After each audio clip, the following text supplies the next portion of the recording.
It can only be attributable to human error. You're entering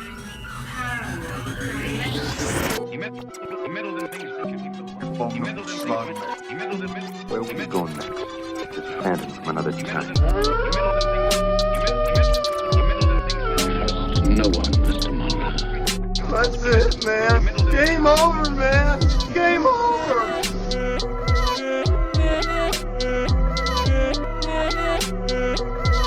That is one big pile of shit.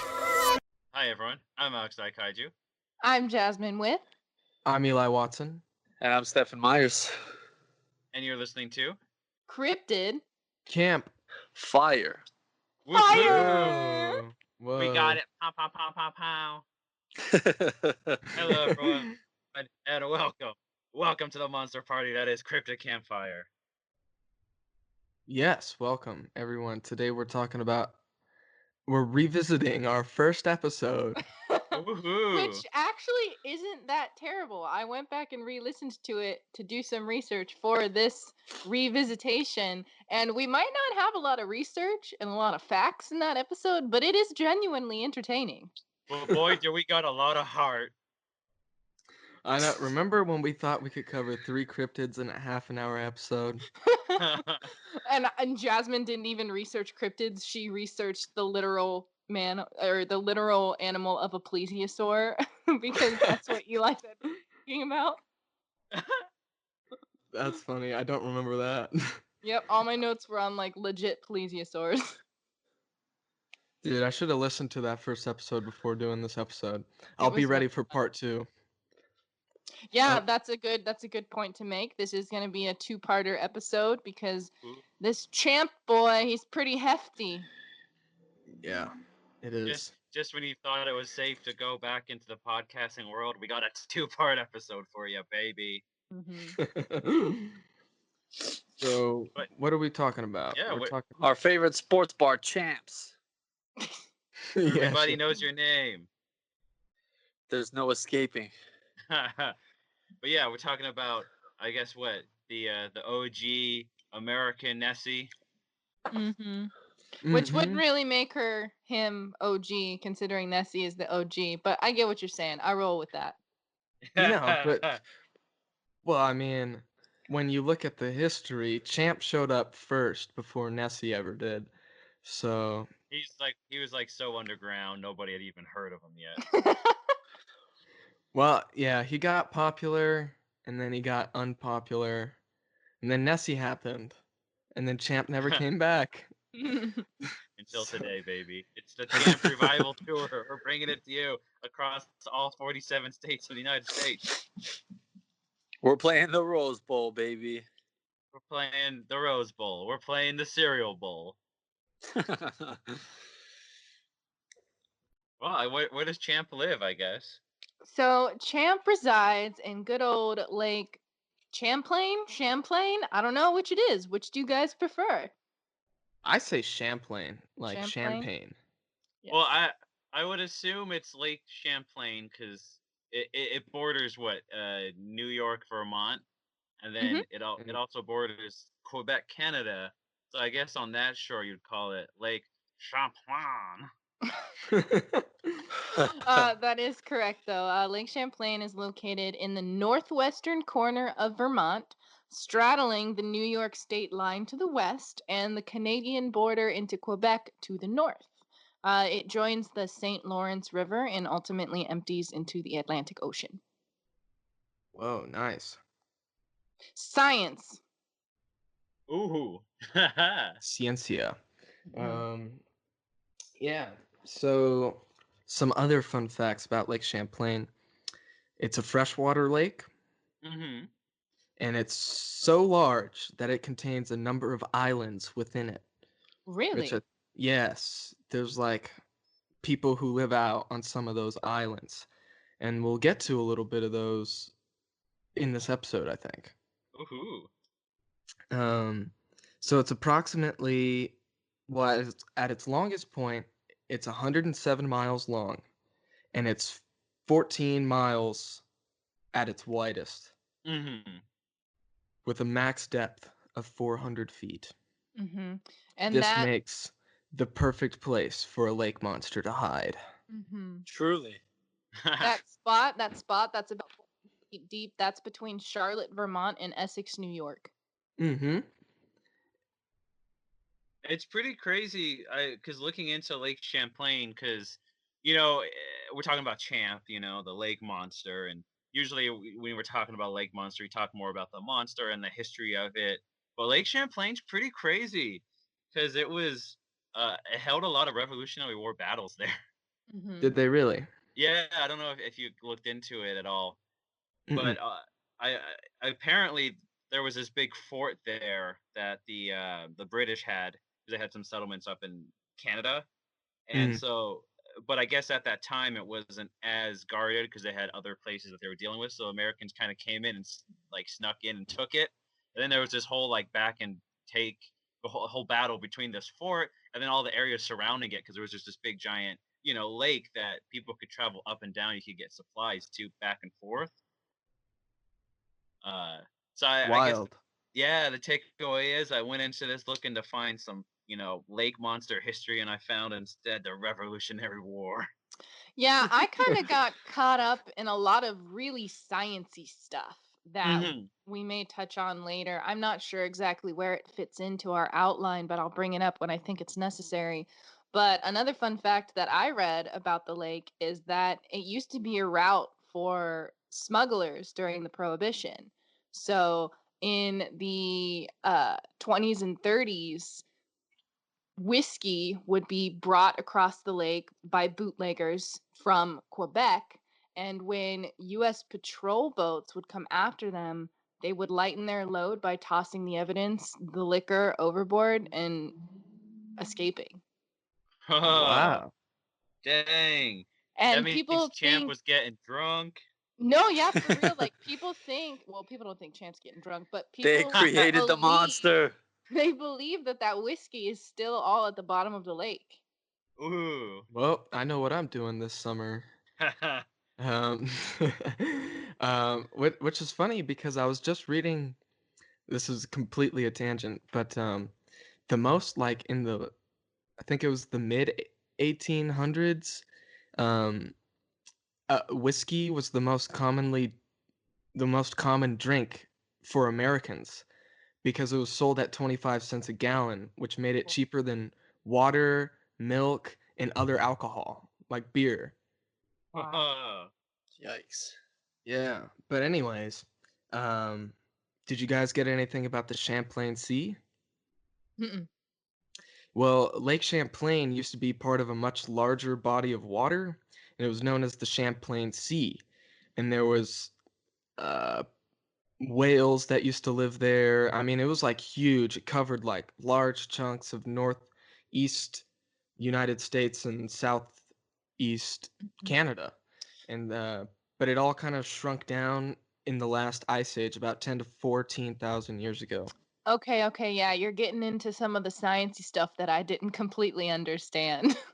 Yeah, well, I mean, I didn't get it anything too crazy, but I just got that because that's what sometimes people think that Champ is a plesiosaur that Mhm. was left over that somehow survived um, the change from the Champlain Sea to Lake Champlain. Mhm. So, Yeah, cuz it used to be like you said a sea, an inland saltwater sea connected to the Atlantic by the St. Lawrence River. And I read this big sciencey article trying to explain how glaciers melt and fresh water pushes the seawater northward into the ocean, subsequently closing the entrance to the St. Lawrence Seaway. I don't know how glaciers melting causes things to close. I would think that that would cause things to open, but again, like I said, science. But yeah, that goes into the whole thing about how uh, believers in Champ theorized that a colony of large creatures could have entered the lake during its saltwater era, and then when the lake became sealed off from the Atlantic Ocean, the animals would have been trapped. And like you yeah. said, Huh. whales, there's been fossils of whales found Hmm. near Charlotte, Vermont. Yeah. Yeah, it's pretty crazy stuff. That's wild. I assume when the glaciers melt, all that excess water gets soaked up into the land and it swells and closes up like a big sponge. Mm. Is that how that works? Yeah, I think. I really don't know. I tried reading the article like 3 times and I was like, I don't understand how if something melts, it closes, but I guess if it's being absorbed into land. I haven't been in school for a long time, guys. You'll have to forgive me. Yeah, no I Yeah, mean, worries. I don't that's know. yeah. Yeah, you guys tell us, the listeners. Do your homework and tell us how the polar ice caps melting makes water worlds. So did we want to move on to some of the ancient lore and legends of possible champ-like creatures? Ooh, yes, please. Well, I do actually have one more thing to mention about the lake. Have you guys Mm. ever heard of a seiche? No. Mm-mm. So, a seiche is simply a standing wave in an enclosed water basin. So, it's a single wave that moves back and forth between two boundaries. Essentially, what happens when you stand up too quickly in a bathtub. And the Oh, you get Middlebury water everywhere. the Middlebury College Geology Department has been working at Lake Champlain for years with a 32-foot research boat and has been measuring it with water level recorders. And what they found is that on the surface of Lake Champlain, there is a small seiche, which is barely a ripple, like an inch high. But this is what's crazy. There's a monster wave beneath the surface that ranges from 30 to 300 feet high, stretching the entire 60-mile length of the main part of the lake. So it can appear to be as smooth as glass on the top while these giant waves are rolling beneath the surface. And it made me think, I was like, how is there waves beneath the ocean? And then I was like, maybe this is the logic they have in SpongeBob. This is why there's waves in an ocean in SpongeBob. But Yeah, it's just Goo Lagoon. but these underwater waves can occur in any lake or bay. But the ideal lake for big seiches like this would be one like Champlain, which is long and narrow and deep. It's routinely subjected to severe winter and temperature changes so that the lower level of water stays cold while the upper layer stays warm in the spring.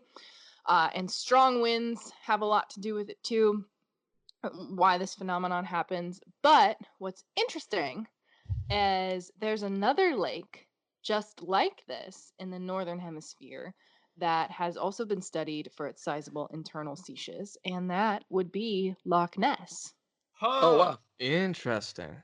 hmm So Loch Ness is only, according to this article I read, 24 miles long, but 1.5 miles wide. So that makes it the whole long and skinny thing. It's also very deep, up to 700 feet at some points. So both Loch Ness and Lake Champlain are former inland salt seas, extensions of the Atlantic Ocean with abundant supplies of fish. So this is why a lot of people believe that there is something in both the Loch Ness and Lake Champlain because of all the similarities between the two lakes. Interesting. Yeah, they both got two monsters in them as well. Yeah, and let's get it on the record that Coincidence? Jasmine thinks that Champ and Loch Ness are both underwater waves. So no, I'm joking. Yeah, and Jasmine's saying that they're both connected through a tiny little underground tunnel. That it's actually the same monster just going back and forth, confusing I said no such thing. It never sleeps. He's got No, to live up to the hype. Jasmine's a hardcore believer in both of these things. So Don't put words in my mouth. Also, she likes to dress like a carrot. What? What is happening? What has this become? It's Cryptid Campfire, the inside scoop. Jasmine May with Ohio or real. There's too much going on. There's so much context. People are not going to know what's happening. That's they're gonna okay. It's under. quarantine. Anyways, so as Jasmine mentioned earlier about the 400 feet depth of that particular area in Lake Champlain, I forget exactly where you said that was, Jasmine. It is between Charlotte, Vermont, and Essex, New York. Yes. So in this area is what's known as Split Rock, which is near Essex, New York. And on this Split Rock, so it's like an island, right? One of those islands I was talking about earlier. Mm-hmm. And and it's just like a giant rock that's been split in half, basically. But there's some pictographs left by some Native Americans that are snake-like creatures, and they resemble the modern-day champ sightings. So people think that this was um, just them acknowledging that there was some sort of beast in the lake. Mm-hmm. And on top of that, the rock itself, Split Rock, is considered sacred, and the surrounding waters are also sacred. And it's believed to be the home of a spirit named Tatoskok, which took the form of a giant serpent. And so, in order to get safe passage across the lake, the Native Americans would leave gifts like tobacco and food or pipes, and they would just put them in the water near the rock in hopes that it would appease the spirit. Ooh. You want to get a little buzz going? Here's some wacky tobacco. Oh, they're like, wait till Prohibition comes here. Bootleggers are going to introduce you to a whole new thing. So I just thought that was interesting because that is near the deepest part of the lake. Mm-hmm. What did you say the Absolutely. creature was called? What's the name? It's Tatoskok, which is Tatoskok. Is that different from the, I'm assuming it's pronounced Gitaskog? Gitaskog? That's different or it's the same? It's different. Oh. I'm pretty sure it comes from different tribes, but my source didn't tell me what tribe the Tataskok was from. But yes, what you're talking about, Jasmine, comes from the Abenaki tribe. Mm-hmm. And did you want to take it away on that? I don't really have a lot, just the note that early in the 18th century, the Abenaki people warned French explorers about disturbing the waters of the lake so as not to disturb the serpent. The Abenaki and Iroquois people who have long lived and hunted near Lake Champlain have their own legends about a large creature inhabiting the lake, which looked like a large horned serpent or giant snake. Mm-hmm. Did you get what the name meant? Did you say that? No, I didn't. I just have the name itself. Right on. Gitaskog actually means the great snake. Oh. Ooh. Yeah. Very But apt. yes, I do have to make a note of this because rattlesnakes are common around Lake Champlain, and actually Split Rock was known to the Abenaki as Rattlesnake Island. So it's very possible that these were just, mythology around the snake instead of being a Lake Champlain monster. It's not necessarily evidence thereof. Mm-hmm. And I've been informed that the Great Snake kind of concept is in lots of Native American tribes across North America and is not exclusive to that region. Huh. So I don't know. I'm not trying to like debunk these legends, but it doesn't necessarily mean that it's Champ being proven here. Mm-hmm. Right. Some people even say that the Native Americans may have misidentified large fish, such as sturgeon and gar. They're both large snake-like fish that exist in Lake Champlain and could be described as a horned serpent. Uh, and there's the whole idea that a lot of native stories and legends, they describe these water spirits in lakes and rivers, but they're more believed to be spiritual entities with supernatural powers rather than just large animals literally swimming in the lake. Mm. That's all I got there. That's all I got. Did anyone Mhm. else have anything? No, I had pretty much the same stuff. Mm-hmm. All right.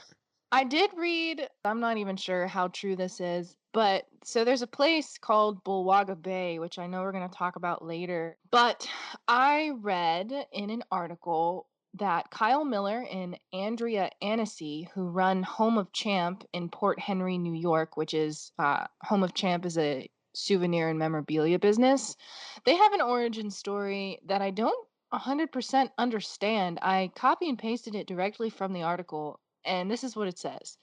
A Native American princess by the name of Bulwaga lived with her tribe in what is now Big Hollow, also known as Coot Hill, located near Port Henry. She had two suitors. The spurned suitor threw her from a cliff into what is now Bulwaga Bay, whereupon she drowned. Stricken with remorse and grief, the warrior picked up two large stones and threw himself into the lake. The angry fates change him into a huge sea monster destined to call every morn for his love. The Native Americans, hearing him call out Bulwaga every dawn, eventually gave him that name. So I don't know if they're saying Champ's real name is Bulwaga or what. And I'm confused because the princess was named Bulwaga. So why are we calling the monster who was supposed to be the suitor Bulwaga? I'm not sure. But We're all Bulwaga. Yeah, at the end of the day, they're like Pokemon. He's like Pokemon. He just says his name over and over again, but that's like his language. Bulwaga's in that's each and funny. every one of us. That's pretty funny. Goodness gracious. If you just believe. Be good, be kind, be Waga. I don't even remember where I got that from. I have it notated, but the notes don't match any of the sources. So I don't know about that. So did anyone want to tell me about the first supposed sighting of Champ? Let's Talking see. about our boy Sammy. Talking about our boy Samuel de Champlain, the founder of Quebec, French explorer and cartographer. What a load of titles. Well, I mean, he's got more than that. Oh, I'm sure. He's French colonist. He's navigator. He's cartographer. He's draftsman, soldier, explorer, geographer, diplomat, and chronicler, hailing all the way from Quebec, France. The one, the only, Samuel de Champlain, the Crusher. And he comes to like a giant fireball onto the stage, flipping the middle finger. So He's he's got in the two bottles Colosseum of this wine. time. I just Alex, Quebec isn't in France. Huh? Quebec, Canada. Yeah. With all the French people, right? Yeah, but you said that he comes from Quebec, but he founded Quebec, so he's coming from France. Okay. Well, I mean, I mean, you whatever. can't go somewhere without figuring where it is the first place. All right. So, did anyone... He knows what he's talking about. Take it away, Stefan. Yeah, well, Samuel de Champlain, obviously, hearing that name makes sense that the lake was named after for maybe this very reason. Mm-hmm. But I didn't get I didn't get too much on like his escapades over there, but I have a quote about his sighting. Okay. You want me to read that? Did you get anything? Like the prelude up until this point? Not quite, no. I have some facts about him. Yeah, go ahead and drop them. Drop those real quick before you read that quote. So, yes, as we've mentioned, French explorer, acknowledged for founding the city of Quebec, and he was a consolidator of the French colonies in the New World. So he discovered the lake, it was named after him, and he made a bunch of other explorations in what are now northern New York, the Ottawa River, and the eastern Great Lakes. So there was a time where he was allied by an earlier French treaty with the northern Indian tribes. He joined them in defeating the Iroquois in a battle on Lake Champlain. So that goes back to what Alex was talking about how there was lots of battles on the lake. Mm-hmm. And a similar victory in 1610 enhanced French prestige among the allied tribes, and the fur trade between France and the Indians increased. And then there was a whole bunch of other stuff about him, but I was like, this ain't history class. This is cryptozoology. So let's move on. So he is often credited with being the first European to sight Champ, which Stefan is going to now read that quote from him. Mm-hmm. All right, let me just get my scroll ready. So this is our man's first-hand account of what he saw in that lake. There was also a great abundance of many species of fish in said lake. Amongst others, there was one called by the natives chow saru. Does that sound right to everybody? I think that's what I got. Chow Saru. Okay. Chow saru, which is of various lengths, but the largest of them, as these tribes have told me, are from 8 to 10 feet long. I have seen some 5 feet long, which were as big as my thigh and had a head as large as my two fists, with a snout 2 feet and a half long and a double row of very sharp, dangerous teeth. Its body has a good deal the shape of the pike, but it's protected by the scales of a silvery gray color and so strong that a dagger could not pierce them. Dang. Ooh, Yeah, sounds pretty. legendary. Yeah, silvery scales that you can't pierce. What is Mhm. this, a dragon? Well, Ooh, I'm sharp intrigued teeth. by the size because he says that the head was as big as two fists, right? Hmm. Mm-hmm. And something was as big as his thigh. I don't know. When I'm listening to that, that doesn't sound very big to me. It doesn't really match the picture that I have in my head of a sea monster because we didn't really describe even what Champ is supposed to look like. I mean, we did mention that Oh yeah. he's a he resembles a plesiosaur, but the descriptions of him vary. I Hmm. read that he can be anywhere from 15 to 30 to 50 feet. Uh, Yeah. Long neck, snake-like head, thick body, two or three humps that usually show above the waterline with dark skin, four fins, and a long tail. Sometimes said to have two horns. And I don't know, just all of those descriptors don't really fit what it sounds like Mr. Champlain What he saw. saw. Well, here's Yeah. the crazy thing, is because Champlain, it got left out the history, but he was 10 feet tall, giant man, you Oh. know, making his way through the trees of Canada. So his hands were the size of two barrels. His thigh was the size of a street lamp. The giant man, he saw a giant monster. I Uh, see what you're saying there. Yeah, but I read some things where a lot of people were talking about maybe he mistook it for a garfish, Hmm. which is it's a sea needle, very long, very slender. Cause yeah. yeah, like it says, like he says they're 8 to 10 feet, and that's Hmm. not. If we're talking about Champ, that doesn't really Hmm. Yeah. hold any credence, you know.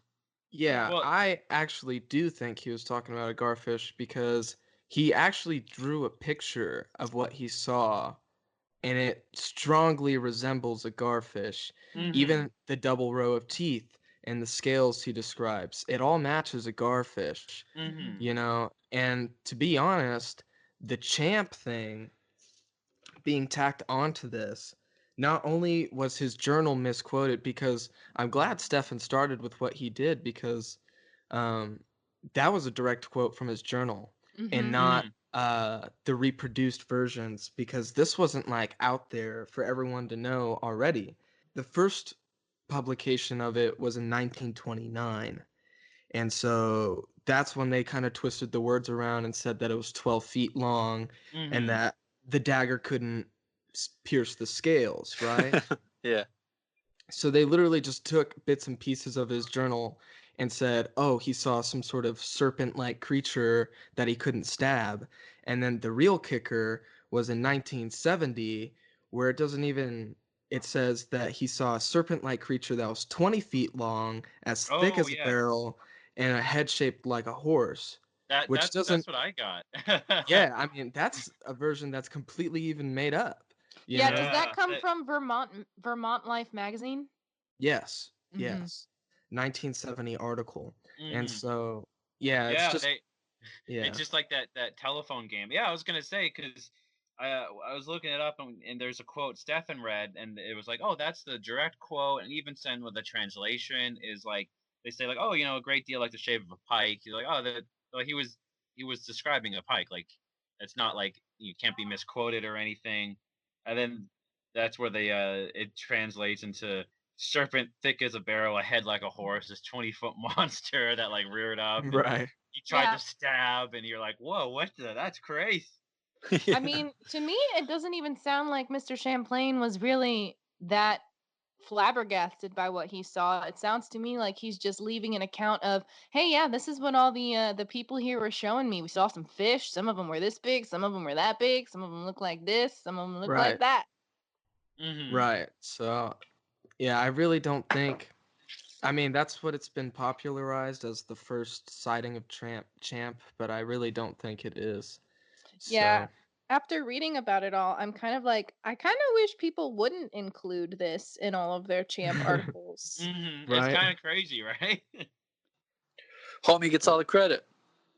I mean, he did, quote, discover the lake. So shouldn't that be enough? We don't need to say Yeah. that he saw a sea monster too. Like, he found the lake. Like, that. Let Are him you have the lake. sure the lake wasn't a garfish too?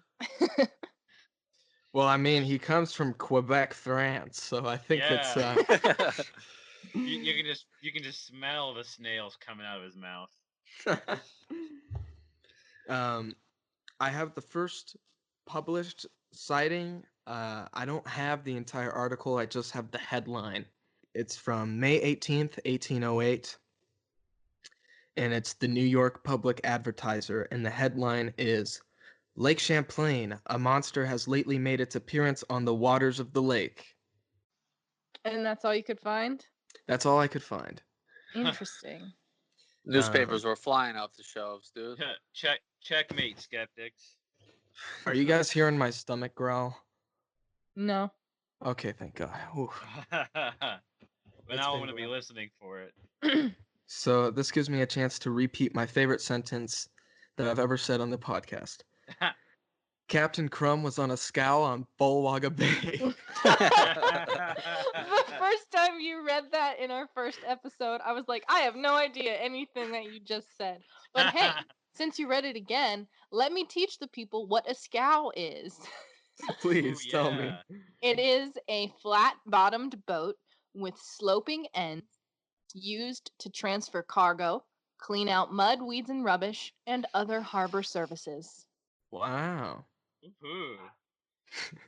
So Uh, for all you you got people who didn't know what a scow was, that's Yeah, what now that is.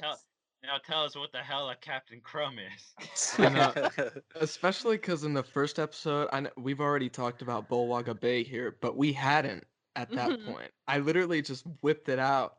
It was just Captain Crumbs on a scow in Bulwaga Bay. It's like, what is this language that you're speaking?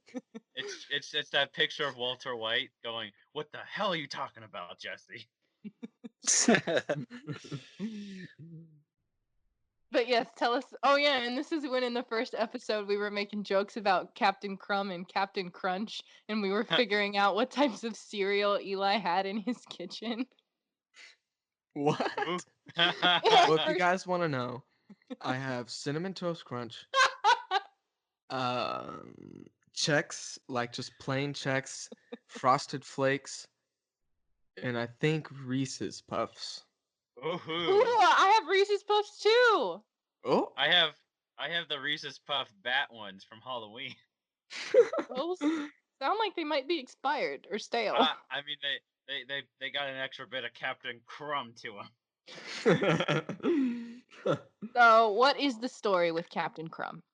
Yes, I have a direct quote from the Plattsburgh Republican. So the day is Saturday, July 24th, 1819. And it begins as so. On Thursday last, the inhabitants on the shore of Bulwagi Bay, it was called Bulwagi at the time, were alarmed by the appearance of a monster which, from the description, must be a relation of the great sea serpent.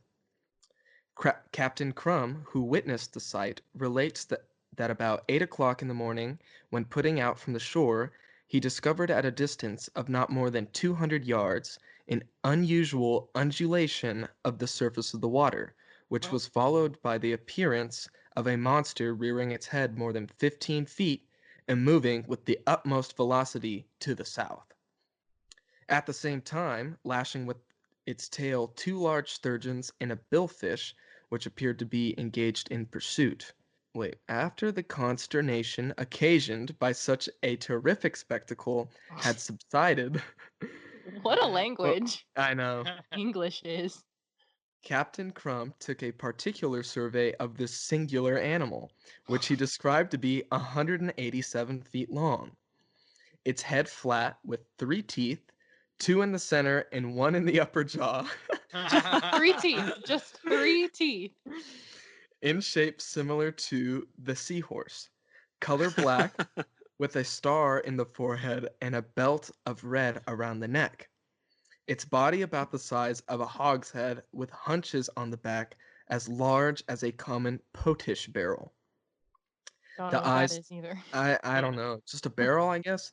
Um, the eyes large and the color of a peeled onion. Red or white?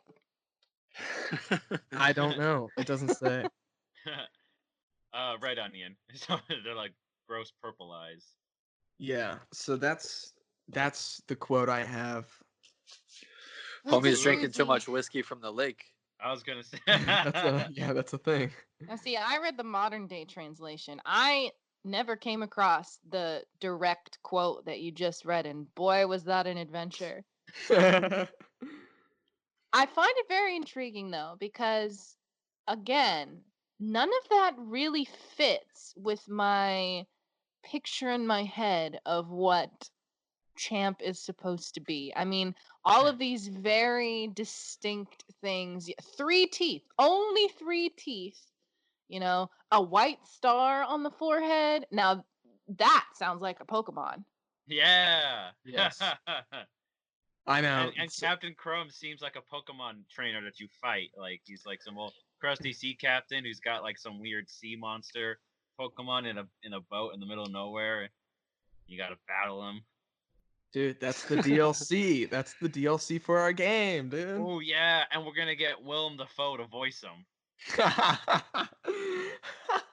That would be Let amazing. Neptune strike ye down. I ask you, eyes peeled as an onion. Don't you like my onion cooking? I damn you.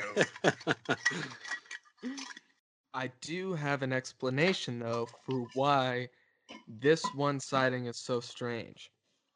It was all the whiskey he was drinking. Not quite. So I got this from a guy who did a lot more research than I did into this particular story, but I'm going to summarize. And in order for me to summarize this, I need to go on a slight tangent. And so it begins with the author of the article. It's anonymous, but the name given is horse mackerel. And this will make a lot of sense in a moment. So, there was a sea serpent reported off the coast of Gloucester and Cape Ann in 1817, which is 2 years before this supposed sighting. And this really happened, right? So scientists actually showed up to the scene to interview witnesses to see if there's any credibility to these sea serpent stories. And their conclusion after a couple of months was that the sea serpent was real. So that's when a guy named Captain Richard Rich, who is a local whaler, and I'm not even joking, this is a Richie real dude. Rich. So he set out to catch the beast, and he claimed to have harpooned it, but what he actually caught was a bluefin tuna, aka a horse mackerel. Wah wah. So the title of this article about Captain Crumb's sighting is Cape Ann Serpent on Lake Champlain. And also within the article is written that Captain Crumb has sent an express to Captain Rich of Boston communicating this intelligence. So I'm pretty sure that this is just a joke. Really? Yeah, I think this entire Wow. thing, I think Captain Hey. Crumb is a joke. Ain't that just the way it is when you can't even trust somebody called Captain Crumb? That's why. Well, I mean, it is pretty Captain sketchy. Crumb and Richie Rich. It's pretty sketchy because he said he saw all of this from 200 yards away. How the heck are you going to see the teeth of something from 200 yards away? Hey, he they were- swore on the they- grave of his mom there were 3 teeth. He said they were as shiny as a pearl in the rough. That's so interesting. Yeah. I know. So like That's crazy, man. the two reported like first sightings that get tossed around a lot are like not real. So you're saying, let me understand this correctly again. So does Captain Crumb not exist? Like this was a completely fake article, or was Captain Crumb someone who was just effing around and gave a false? No, because Captain Crumb's full name is never given. It's just Captain Crumb. And the Gotcha. article is supposedly written by Horse Mackerel. So and They were pulling and they, pranks all the way back then, guys. oh yeah, man, and they had the secondhand account by Officer Popeye. Wow. It sounds like a Clue character, Captain Crumb. Captain Mhm. Crumb in the scow with the fish knife. So when do we get into some real sightings? When is this gonna get legit? Yes. In part 2, tune in next week, everybody. No, we're Yes. not done yet. So I would like to give a small brief history of like the next 50 years of Lake Champlain history. Okay. Buckle your seatbelts, everyone. 2 hours later. So during the 1820s, there's two canals that are completed called the Champlain Canal and the Lake Erie Canal. Hey, And Lake Erie, let's go Ohio. yeah. Woohoo! And The so cradle of life. it basically allows a bunch of people to start moving out westward, and the lumber industry and the iron industry really start taking off during the mid 1800s there. But by the time the 1870s and the 1880s come around, the lumber towns are dying off, and the iron mining towns are also dying off, which causes people to start moving to more scenic areas, aka Lake Champlain. Uh-oh. And so I guess the big thing that really kicks off this whole wave of champ sightings begins in 1870. Does anyone have anything about the steamship sighting or anything from 1870? I just want to know. I just No. have things starting in 1873. No worries. I'm going to share this encounter real quick. Okay. So there's a double-decker steamship known as the Curlew, and they spotted a creature near Barber's Point, which is north of Crown Point, New York. It reportedly moved at railroad speed, and the water was strongly agitated about 30 or 40 feet behind the raised creature's head. That's basically it. Oh. I like how we could hear the page turn in your notes too. And the end. Yep. Well, see you next time, guys. Next week we're doing Yeah. Mothman Part 3. Aha! So that's the first, like, where did that come from? Where was that published or anything? Do you It know? was published in a couple of places. I'm not sure where I got this from a book, so I'm not entirely sure. What I'm trying to say is this is like the first credible, hey, we don't know what this was, but we saw something event. Yeah, because it was all the passengers on the boat all saw this on the steamship, I mean. And so it was multiple eyewitness accounts. I just kind of took one person's account and relegated it to you, but everyone else's was similar, like very, very similar. Mm-hmm. And then things get crazy in 1873, right? Oh, yeah.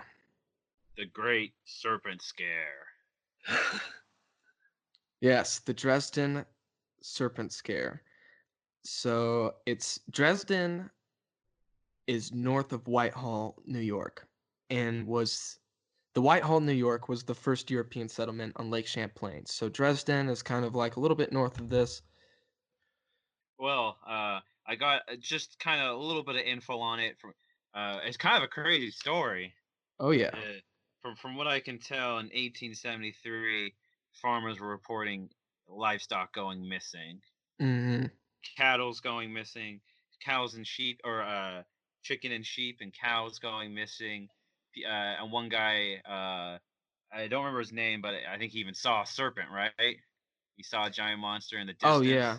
Sure, yeah, I can share all the details for this. Oh yeah. And then there's like a cave too. This ancient cave. Yeah, I'll talk about the cave. But let me see if this is what you're getting at, Eli, talking about Whitehall. So this was a busy commercial hub at the base of Lake Champlain. It was a major regional route for vessels delivering goods to a lot of the village ports on the lake. And in July of 1873, a work gang who was laying track spotted a strange, large serpentine creature in the water. Witnesses said the creature was 20 or more feet long and at least 20 inches in diameter, skimmed along the surface for a quarter mile before dropping from sight. Um, and then I've got a more detailed account of that same story from the Whitehall Times. They reported the incident saying this. As he rapidly, well, actually, I shouldn't say that because there were not quotes around this. I don't know if this was paraphrasing or if this was direct quote. It might be paraphrasing. As he rapidly swam away, portions of his body, which seemed to be covered with bright silver-like scales, glistened in the sun like burnished metal. From his nostrils, he would occasionally spurt streams of water above his head to an altitude of about 20 feet. The appearance of his head was round and flat, with a hood spreading out from the lower part of it like a rubber cap often worn by mariners with a cape to keep the rain from running down the neck. His eyes were small and piercing, his mouth broad and provided with 2 rows of teeth, which he displayed to his beholders. And as he moved off at a rate of 10 miles an hour, portions of his body appeared above the surface of the water, while his tail, which resembled that of a fish, was thrown out of the water quite often. Boom. Yeah. Pretty scary, huh? Yeah. Yeah, pretty Significantly nuts, though. different from Captain Crumb's encounter. Yeah, Yeah. and all of these sightings start to resemble each other a lot more. Mm-hmm. Especially with the water spurting up into the air. That seems to come up a couple of times. That makes me think of the ride that used to be Jurassic Park, which is now Jurassic World at Universal Studios, when the dinosaurs would spit water at you. Oh, yeah. The Hadrosaurs, they shoot. Oh, the Dilophosaurus, they shoot the water out. Mm-hmm. Oh, yeah, that's a lot of fun. It does kind of make me laugh though, because this encounter makes it sound like he's putting on a show. Like it says he displays his teeth to his beholders. I'm like, he's up there smiling, shooting water into the air, like he's freaking performing. He's like, yo, Yeah. hey guys, check me out. Yo, you guys Oh, making you'll never guess who Prohibition was yet? in the audience. Who was in the audience, Stefan? George W. Seaworld. No way. He said, "My I've got an God, I have idea." a great idea. I'm gonna make a roller coaster park called Six Flags." So another incident occurring in July has the story of a guy named General David Barrett, who is now our main character at this point in time. Ooh. Yeah. So apparently he saw a sea serpent near the dock of his home, and he ran back to grab a gun, but by the time he came out, it was gone. But no fear, never fear when your son is near. And so David Barrett Jr. and their neighbor, what's the name?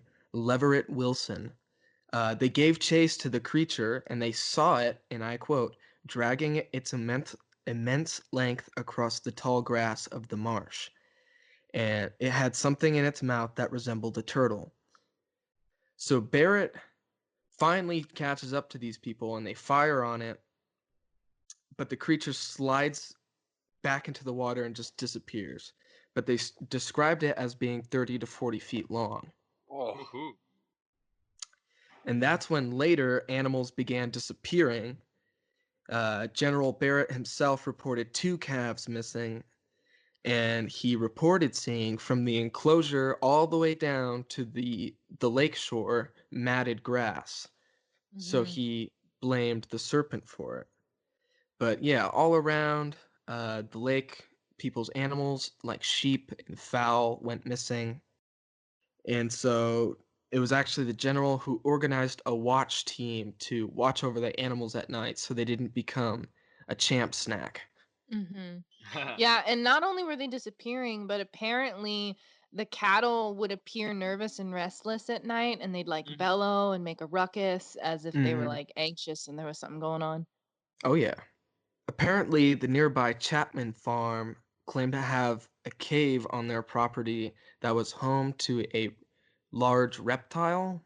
Mhm. I guess they reported seeing bright and hideous eyes staring back at them from the dark of the cave. Nothing ever comes of that, so that's kind of Mhm. strange. Of the Uh, cave? yeah, I mean, I'll get into it's not. No one ever does anything about this Chapman farm cave. It's Uh, the one story where the townsfolk don't get dynamite and blow up the cave that has the monster in it. oh, I have this. This is pretty cool. So just north of Dresden, at a place called Putnam, which is only a few miles away from Lake George.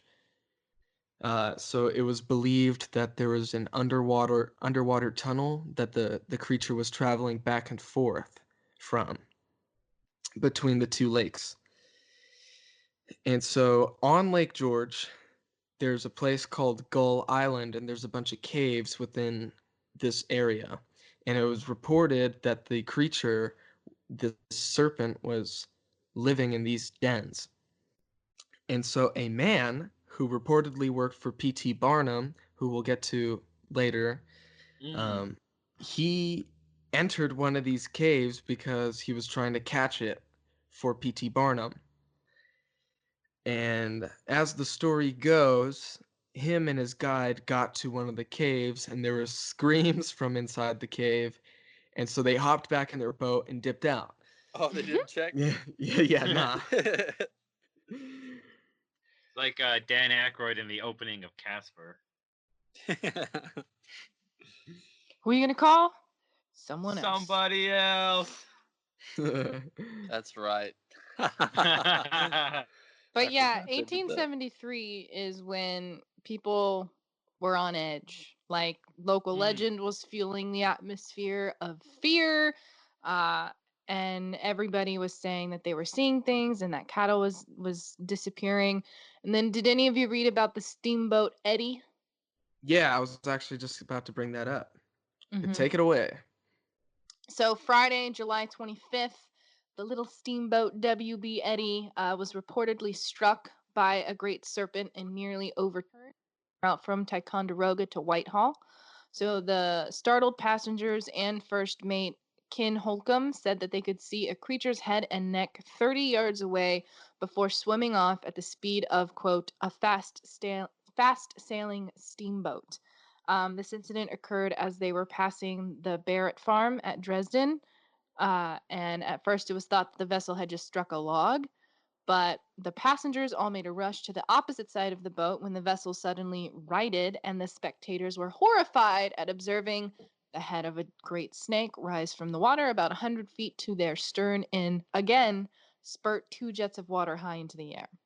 Mr. Holcomb said that as the serpent swam away, it appeared above the surface like great waves resembling mammoth ridges of silver as its bright scales sparkled in the sun.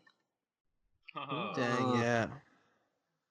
That's crazy. Yeah, it's pretty quick too, because steamboats. I think little tiny ones can get pretty good speed, right? I wouldn't know. Like a Steamboat Willie, he's moving pretty quick. Steamboat Somebody Willie. stop him. I tried to whistle, but it didn't work. Yeah. But another important thing to note, I guess, about this whole sighting is that it occurred really close to the Barrett farm. Mm-hmm, what you Mhm. mentioned earlier. Yeah, so I don't know. The Barretts seem to have a hotbed for these champ sightings. Um, but after that, there was a railroad foreman named James McGoo, um, and he said he saw the serpent near Dresden. And he claimed it was about 30 feet long, and it spurted two jets of water from its nostrils. Oh, it sneezed on him. Oh, I wonder if this might be the same sighting, actually, as the railroad workers that Jasmine mentioned before. Because it says the tail looked like that of a fish, and it flicked the tail out of the water every few seconds. Hmm. Mm, Who's to Maybe. say? I don't know. Yeah, mine Uh, just when I read it, I just said a work gang laying track. Yeah. So I just thought maybe because this was the foreman that maybe he came out at a different time, but it was actually the same sighting. Hmm. I don't know. Crazy. I don't have a Wow. date for it. I don't have a date for either of them. Just Just July of 1873. yeah. But what I read earlier was reported July 9th. Oh, I see. 1873. Hey, you know what's Interesting. kind of crazy? What's I up? just What is realized it? that it both so you have 1873. It takes place in July that everyone's seeing this giant serpent going around eating people's cows and stuff. Mm-hmm. Mm-hmm. And Captain Crumb, even though he's fake, it happened in July that he saw Oh the yeah. onion-eyed monster. Yeah, that's true. Yeah. Yeah, but like Jasmine was saying, the paranoia was building up. There's Mhm. actually one case of monsteritis. A man named Patrick Child said he saw the creature and he couldn't get rid of the image of the bright, scintillating scales. And so they said, "Sir, Mr. Child, grow up." So more animals start dying. On July 30th, it was reported that a horse was found with its back broken, Oh. and No. 3 dogs go missing. One of them belonging to the old General Barrett, Hmm. and actually the body of one of these dogs was found in the marsh. Oh, Yep. God. Yeah, but I guess That we're gonna get to the grand conclusion. ooh, this is the part where we make a case against Champ for all the losses of all these animal lives. It's a class action lawsuit. Have you or your family been hurt by Champlain monster? If you haven't, you are entitled to compensation. So dumb. So enter William Wilkins, the editor of the Whitehall Times. He organized a hunting posse to track down the serpent, or so he claims.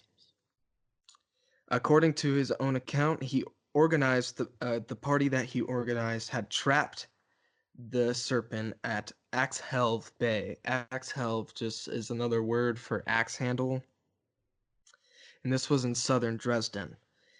And so they set off. They got the whole party together with all their guns whipped up, ready to go.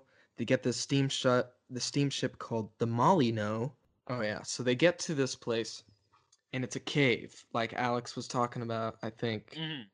I may have cut that out, actually. Anyways, Well, it's a cave. there's like this tall, thick grass in front of the cave, so they can't see through it. And apparently, they decide that they can't do anything for like 2 days, Mm. but they're just hanging out in front of it. And then the captain of, and his name is Captain Belden of the Molyneux, he proposed shooting at the grass to flush the creature out. And this is occurring like August 8th and August 9th, it says. Hmm. And so they all fire, and in response, they report that there is a crackling and whistling noise coming from the cave. And so Captain Belden began to freak out and backed out of that little inlet that they were in, just as the serpent's head peeks out from the grass. And so the creature slides into the water, and everyone just starts shooting at it, and it's flapping its tail 6 feet above the water, and it's got eyes, red eyes like burning coals, and rows of sharp teeth. And so they keep shooting at it, and it's like splashing water on them. And then streams of blood start spurting from its head, and it Huh. spasms and twists into a circle and sinks beneath the sea of blood. Oh. Yeah, but Ugh. none of the locals were fooled by this story. Oh. So, yeah, and I'm pretty sure it's 100% fake. But what's interesting about it is that after this, there were really no more sightings of the creature. Mhm. So, what's interesting, and obviously, if this was a made up story, they wouldn't be able to bring back a body, and that's exactly what happened. They just said they killed it and called it a day. We shot him till he drowned in a pool of his own blood. Yuck. But Well- that's where P.T. Barnum actually steps in. Yeah, I was gonna Mhm. say. Yeah. Jasmine, did Hugh you... Jackman himself. Well, he also so the timeline that I understand is, correct me if I'm wrong, at first he offered a reward of $50,000 in 1873 for the hide of the Great Champlain serpent to add to his Mammoth World's Fair show. When that didn't happen, we mentioned earlier that the guy who was working for him went into the cave, ran out, terrified, never to return. Mhm. And so, from what I understand, is after that, he then put up a $20,000 bounty for the sea serpent, dead or alive, suggesting that a search party with boats and Gatling guns be used, presumably to spray the lake with bullets until something longer than 50 feet floated to the surface. So he was Oh. also ready to just go a shooting to get the body of this creature. Yeah. That's what they cut out of Greatest Showman. There's his his bloodlust for using guns I to know. shoot down animals. Listen, the Greatest Showman soundtrack is amazing. The movie, Oh yeah. nah, the This soundtrack is is our great. fight song. No, Oh wait, no, that's the wrong movie. that's not in the movie. Take Back My Life song. Oh, Oh, that's it. yeah. That's the one. That's Greatest No. Showman. And then That's Russell not Crowe it. comes in belting. Done once more to revolution. We will nip it to the bud. I think we should make a Champ musical, guys. Oh yeah. I mean, he's got the digs for it to be shooting water up in the air and performing and whatnot. They should We said make. it. They should do that instead of the Waterworld show at Universal. Guys, Well- there should be a cryptozoology themed theme park. Like, think about that for a second. It would be sick. That'd be Yeah. wild. Ooh, you get to go on the Jersey Devil roller coaster. You get to go on the Chupacabra spinning cups that, you get to eat goat while you do it. So I'm not entirely 100% sure on the timeline for P.T. Barnum, but I But know he definitely had did... an interest in it. Yeah, and so from my understanding, he offered that $50,000 reward after Wilkins's story of the dead serpent came out. Mm-hmm. Oh, okay. So I guess he was just hoping that, someone would find the body floating somewhere and he could get it. Gotcha. And so people were inspired by the reward, obviously. I mean, it's 1873, $50,000 is a lot. I mean, it's still a lot today. Mm-hmm. Oh, But yeah. like But back then then, it would be worth even more. oh yeah. And so people were using like grappling irons to scrape the bottom of the lake. But of course, nobody found anything. Oh, and it's funny because Stefan made a joke about drinking too much whiskey. A lot of the skeptics at the time attributed the Champ sightings to alcohol. So I guess, back in the good old days when alcohol used to make you see stuff. Hey, You're all just drinking. it never absinthe. stopped for me. Like, oh man, there's all kind of monsters everywhere. I know. I like see three guys on my house all the time, but I live alone. Yeah. Oh, yeah. So I have a direct quote from P.T. Barnum here in the Whitehall Times. He published this. He says, "I hereby offer $50,000 for the hide of the Great Champlain serpent to add to my Mammoth World's Fair show.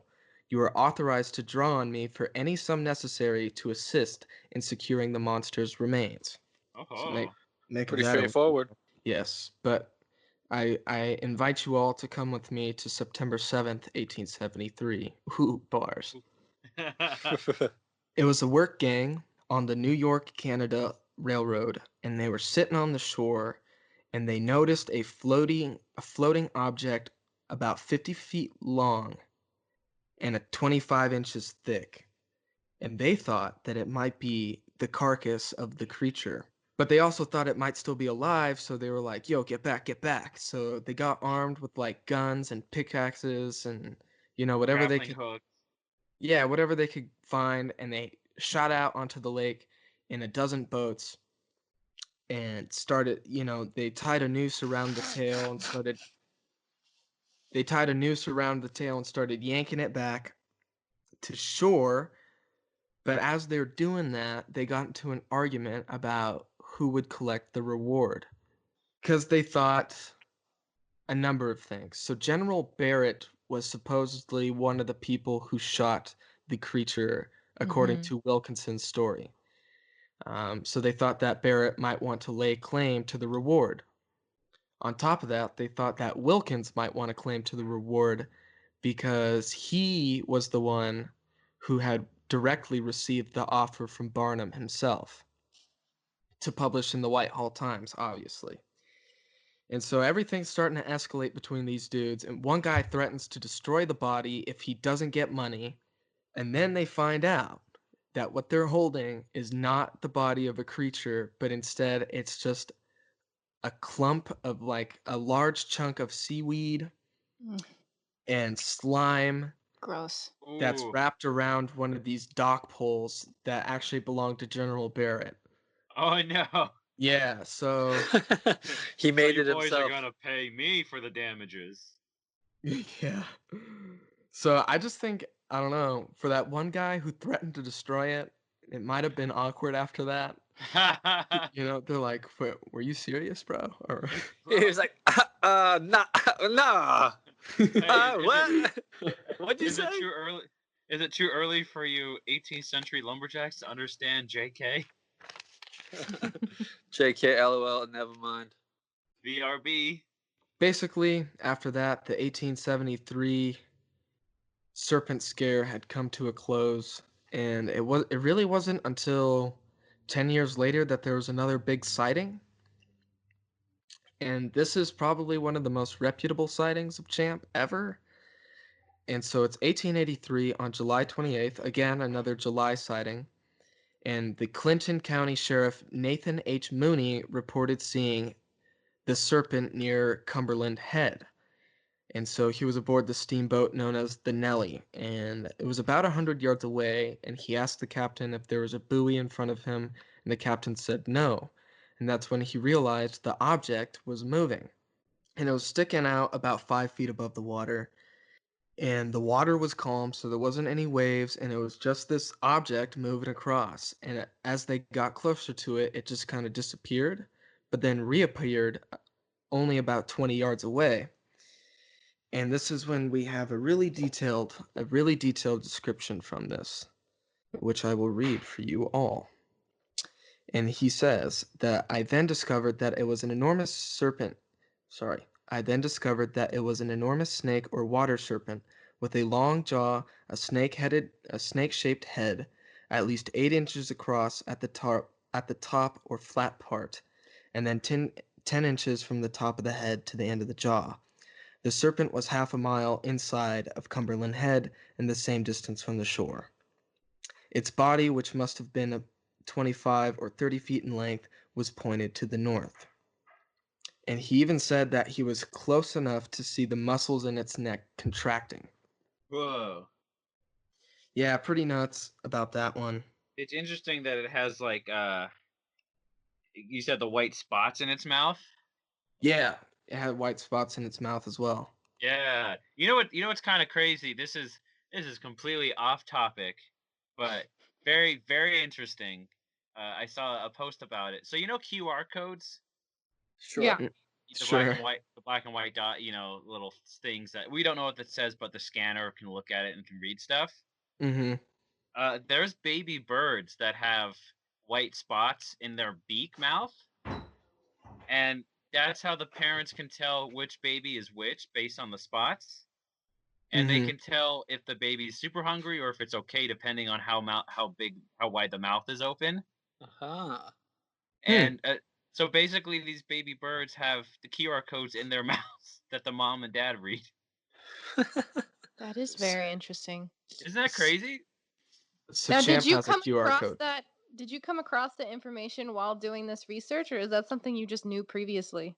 That was just something I knew previously. Nerd. Ah! I guess just a quick little note. Wilkins, of the editor of the Whitehall Times, added on to. He reported this, obviously, in the Whitehall Times, with the headline that reads, "Our old friend reappears. We thought he would turn up again. It's the same old snake, strawberry mark and all." Yeah, apparently Wilkins got a bunch of flack for that from the Plattsburgh Republican, which actually posted the joke article about Captain Crumb. Mm-hmm. Really? So I think they're just pranksters, jokesters. I wonder if is that newspaper like satire? That publication? It could be. I'm not sure. Like The Onion or Or the Yeah. hard times. Yeah, it could have been like an early version of The Onion. Yeah, that's funny. I hope it is. Yeah. We out here quoting it like, yeah, the newspaper published it. This is Hey law. man, you can't argue with the written word. Yeah. So yeah, I guess fast forwarding through the history of Lake Champlain, there is another flap during the 1886 and 1887, which I don't think any of us got research on. Mm-mm. You know, maybe we could cover that flap as like a tall tale or something. Oh yeah. Yeah, because that would be kind of fun. But like, I mean, dude, for real. Let's I do have two short instances of supposed champ sightings. So Lake Champlain freezes over during the winter. At least large chunks of it does. And so a big argument for skeptics is, where does Champ go during the winter? Well, I have a couple of people who claim to have the answer. So on January 29th, I almost said July, because all the sightings are in July, but it's January 29th, 1895. A guy named Harry Tabara of the Cumberland Head claimed to have found a mound of ice on the lake, and it was mixed with clams and seaweed, and it was about 18 inches across.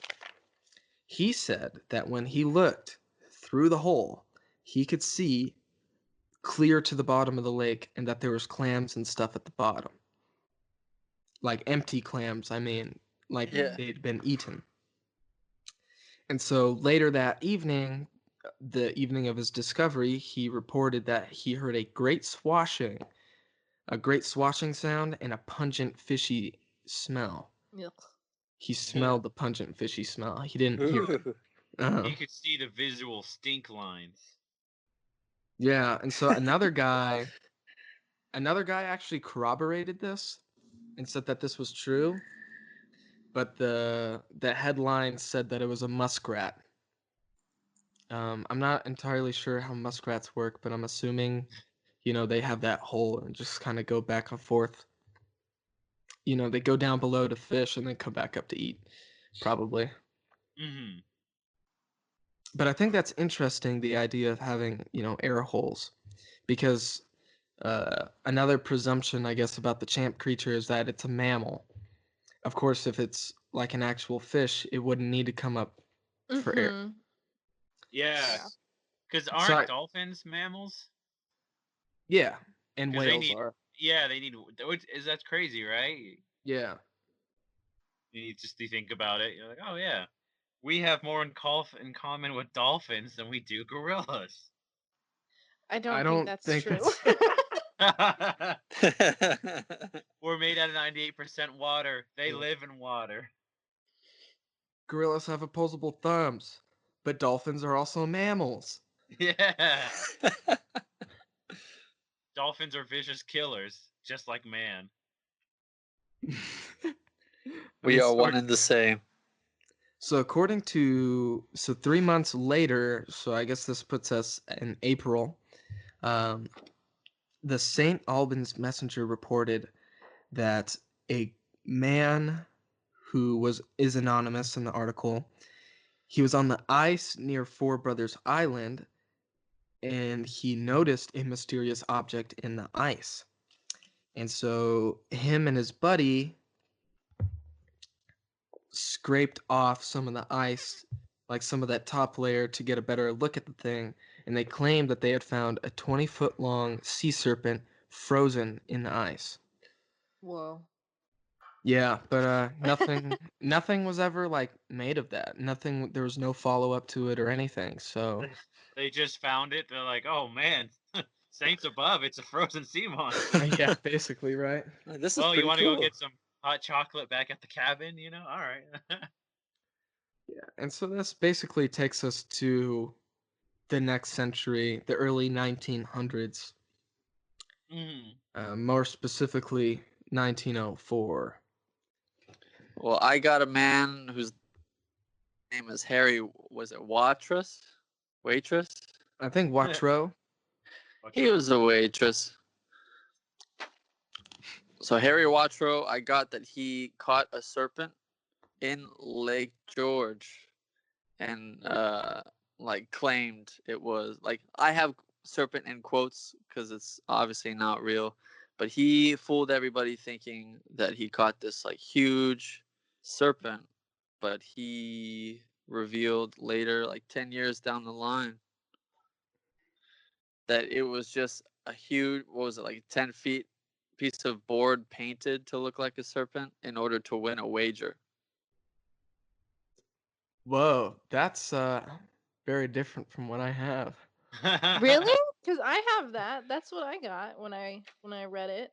I didn't get his. Oh yeah, I got his name. What did you find, Eli? So I got this. This is what I got. So like Stefan said, Henry Watro is our main character now. And so he was a New York City artist with a summer residence on Lake George, and he would entered a wager with Colonel William Mann about who could catch the largest trout in the lake. And so the colonel supposedly had caught one that was about 30 to 40 pounds. But later, Watro found out that that was actually a fake, and it was just a wood shaped like a trout and had been painted. And so Watro decided that he would play a prank on Colonel Mann, and I think it's actually pretty complex as far as pranks go. But yeah, so while Colonel Mann was away in New York for the weekend, Watro took a cedar log and he created what's known as a hippogriff, which is like a cross between a horse and a griffin, I think. So yeah, he describes his little creation as so. I made a big mouth, a couple of ears like the ears of an ass, 4 big teeth, 2 in the lower jaw, and for eyes I inserted the sockets of the monster 2 telegraph pole insulators of green glass. The idea of using those insulators for eyes was a stroke of genius, because all the witnesses of the serpent thereafter told of the baleful effect of the glare of the sea green eyes.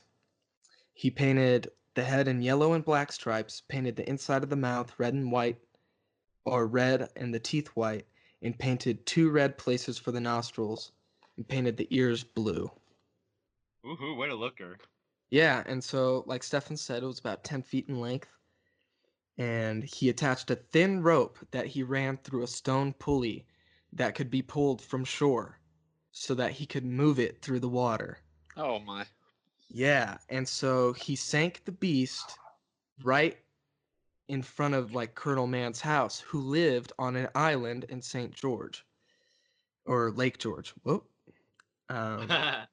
So, and apparently Watro did a test run for it, and he said that it actually scared him because it didn't come out. It didn't come out of the water the way he had wanted it to. Instead, it came out uneven, so it looked like the monster was looking left and right. Oh, This is some Yeah. Hodag level hoaxing. I know, right? that's pretty fancy. It'd be crazy like if he went to pull the rope and it was like, it's not working the way I want. And he's like, let me go check on it. And then the rope's not attached and it's the real champ. Dude, could you imagine? So it sounds to me like the details got blended between what Stefan and I found and what you found? Yes. And there's more to this story. It gets kind of wild. So, Mr. Watreau writes, so on one Saturday afternoon, he springs his trap for Colonel Mann. And so I have a quote from Watreau talking about the reaction. And so he writes this. The Colonel had as his guest Mr. Davies, Mr. Bates, and several others. Hidden behind a clump of bushes on shore, I watched as the launch approached, and just as it was about 10 feet away from my trap, I released the monster. It came up nobly, the head shaking as if to rid itself of water. It was a very menacing spectacle. Mr. Davies, who had a rather high-pitched voice, uttered a scream that must have been heard as far away as Burlington, Vermont. Mrs. Bates stood on a seat in the boat and beat the water with her parasol, shouting indistinguishable sentences in her native tongue, while a man could be heard shouting, "Good God, what is it?" He traumatized these people. So I mean, pretty complex, but it was pretty good, dude. Yeah, it sounds like a Wes Anderson movie. So, and that's when he revealed that it was a prank, right? No. After they had died of a heart attack. No, it wasn't man who died of a heart attack. So yeah, he just let that happen, and they reported it as an actual sighting. Hmm. And so Watreau actually began to set up this rig in different parts of the lake to scare different people. What? Yeah, This is and way more involved than what Stefan and I read.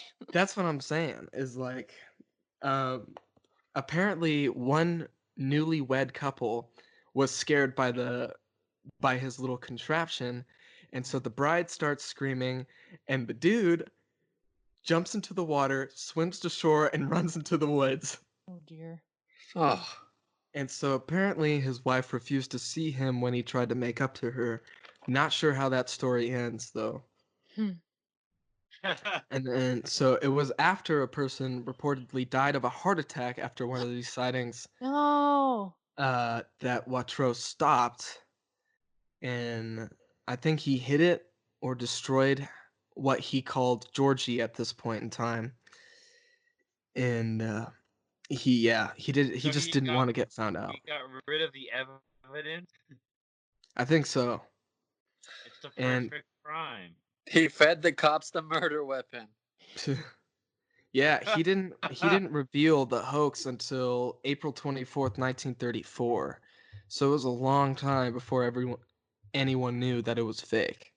Yeah, so I guess if I'm gonna fast forward through the next couple of years of Lake Champlain history, you know, after what is it, this early 1900s, you have the 20s, the Roaring 20s. Obviously, we talked a little bit about the Prohibition era already. Mhm. And then we go into the Great Depression, and that's when champ sightings really declined during the Depression. Maybe it's because people were depressed, and I don't know. They, There's a lot bigger things happening. they were dealing with the Dust Bowl. Yeah, sure.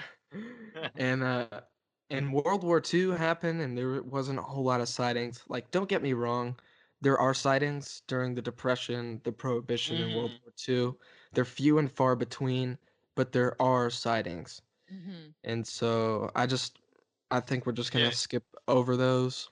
Yeah, they're not I mean, really like noteworthy. Yeah. there's been what I read, I think close to 300 or 400 sightings in total Oh yeah. from all from the time that Champ has been known to quote exist. I mean, they're still happening in present day, but we're Yeah. obviously not going to cover every single sighting because Yeah, that would right. be insane. It would be absolutely not. I don't even think that's possible, to be No, it's 100% really honest. not. Only one way to find out. We're going for it. Woohoo! Yeah, and so by the time the 1970s roll around, obviously in 1970 we have that Samuel de Champlain sighting republished, where it's 20 Mhm. feet long and it's, as thick as a barrel and whatnot. And Head like so a horse. a head like a horse, and I'm glad you brought that up because up until this point in time, it's never been reported with a head like a horse. Mm-hmm. Always And been snake-like, it's right? always been snake-like. But after the republication or the modification of that report, everyone started reporting it having a head shaped like a horse. Interesting.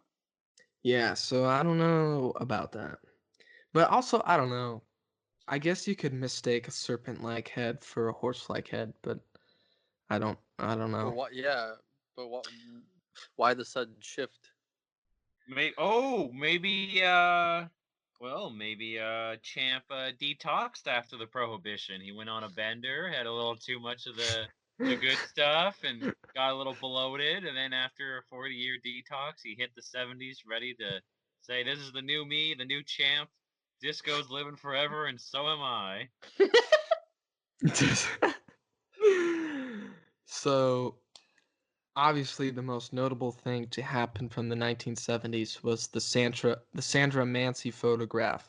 Mm-hmm. And so, does anyone want to lead us into this? 1977. What turns out what should have been a normal family vacation became a trilogy of terror. A trilogy of terror. But yeah, Sandra Mansi, she's out with her on vacation with her family, right? Mm-hmm. And what? Let me see what it says. I think she sees it 100 feet away. I'm not sure. I didn't get My that. question is, I read a couple different sources, and this isn't, I guess, but I like to have the details. Some say she was out with her fiance, some say she was out with her children, and some say she was out with all of them. Like she was showing her fiance the sights, and her kids were out playing on the shore or swimming in the lake or something like that. The lead up is Yeah. all different, but the story itself, the sighting is essentially the same. She saw it out on the water. Mm-hmm. Thought it was a school of large fish. I don't really understand how that works. Like, I don't know how you see fish above water. I don't know. But she Oh, thought it was a large. Go ahead. sorry, I could actually answer this. Go ahead. Because they all just kind of like start poking out of the water, but all in this like one big jumble. So I guess from what she says, the neck was the last thing to come out of the water. So if it was just like that hump kind of barely coming out of the waves, you know, or I guess there were no waves, but just like it kind of Like a big mass. a big mass of like, you know, fish or something. Gotcha. So And then yeah, the head came out. yeah. So the head and the neck eventually emerged from the water, getting bigger and bigger. And in a 2009 article from ABC, she said, "I was scared to death. I had a feeling I shouldn't be there." She says she collected herself enough to snap a single color picture with a Kodak Instamatic, but she decided not to say anything about it to anyone. Yeah. And that was kind of it until 4 years later when people found out that she took it because sightings started getting reported. And she was like, hey, maybe I should let people know that I snapped this photo. Yeah. So I guess going back a little bit to the sighting, she was out there with everybody. So her two kids and her fiance, Tony. Yes. And so the kids were swimming in the water. Her and Tony are on the shore. Tony goes back to grab his sunglasses. That's when she sees it. I see. But the kids don't see it because they have their backs turned. That's when Tony comes back down to the shore with his sunglasses and says, "You need to get the kids out of there," which seems a little strange that he wouldn't just do it himself, obviously. But so instead of being like, "Get out of the water, get out of the water," she says, "Let's go get a pizza." No, she doesn't. Yeah, she did. That's what she says. She said. That is funny. So, I mean, that's, they always say, like, don't cause a panic in a scene. If there's a fire Yeah. in a building, never say there's a fire. Be like, "Oh, everyone, can we ask you to leave, please?" Oh, what's better than being like, "Hey, everyone, we're going next door and we're getting pizza." That's a good way to. I mean, Right. it worked, right? Yeah. And so her and Tony and the kids get back to the car, and that's when Tony gives her the camera and says, "Take a photo." And Sandra Mansi supposedly, as what she says, fell to her knees, but then was able to recover and take the photo. The only thing that strikes me so weird about this is how, like, dismissive Tony is. Like, he tells her, "You need to get the kids out of there. Take a photo." And instead of doing those things himself, Hey, husbands in the 70s, am I right? Hey, man, it's a different time. Can I yeah. ask you what your source is for this, Eli? Just because I didn't read any of this information. My information came from an ABC article posted online in 2009 where they interviewed Sandra, and it looks like you have a book. Yes, so it's called The Untold Story of Champ, A Social History of America's Loch Ness Monster by Robert E. Bartholomew. And let me tell you, this guy does his research for real. Like, it looks way thicker than it actually is, but I think the last, like, 50 pages are just notes and sources Mm. of where he got all this information from. And he Oh, talked to Sandra herself? Oh, yeah. He talked to Nice. Sandra, but she also has given multiple interviews, a lot of them contradictory. But Interesting. we'll get to that in a moment because this whole situation smells fishy. No pun Uh, intended. yeah. Oh yeah, I have a quote from Sandra Mansi about this. About the moment she said, "I didn't focus. I didn't even care if it had film on it. I just wanted to get out of there." Oh yeah, and supposedly the car wouldn't start as soon as they got back in it, but eventually they got it to start.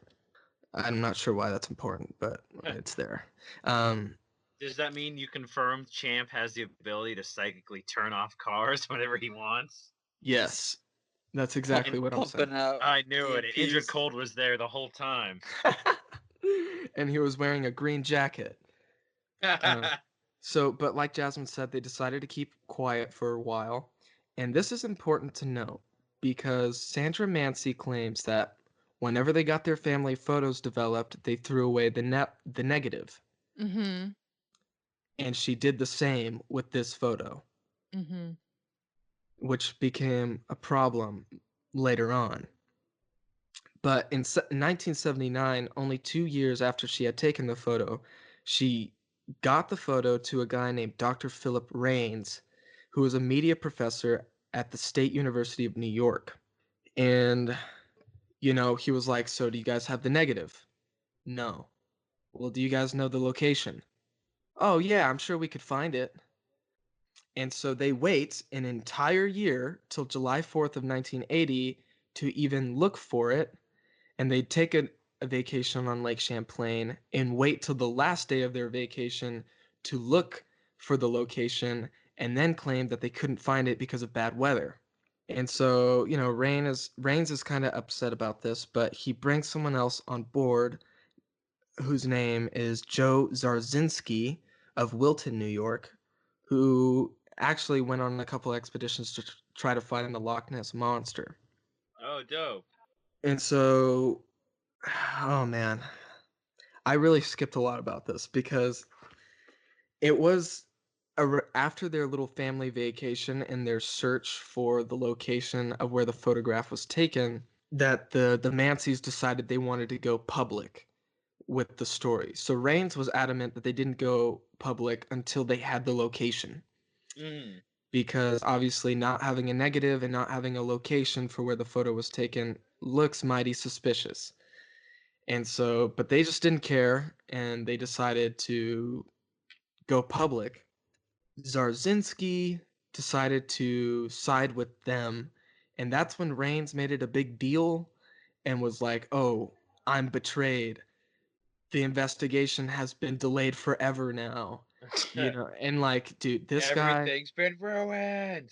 this guy had a crazy meltdown. And so, yeah, Rains refused to return the photograph because he had the only like copy of the photograph. What? Yeah, they gave him the original photo. And so he didn't want to give it back because Rains thought that they were just going to use it to make money, which is what they were trying to do.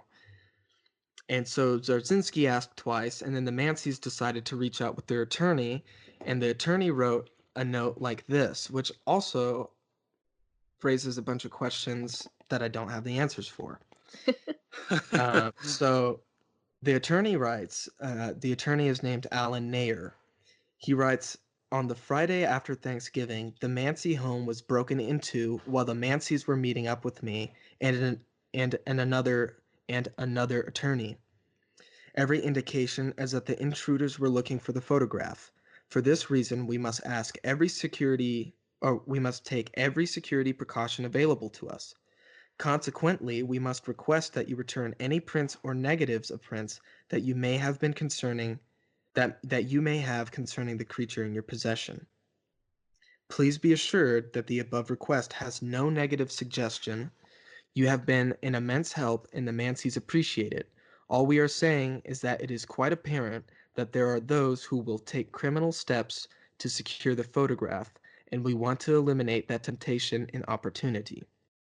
And Rain says, well, that's a flimsy excuse. It like blows my mind. He sent 2 words. Get bent. I mean, I guess apparently he returned the photo at this point, but it did not stop his freak out. Mm-hmm. Yeah, because well, apparently he didn't return it until like December.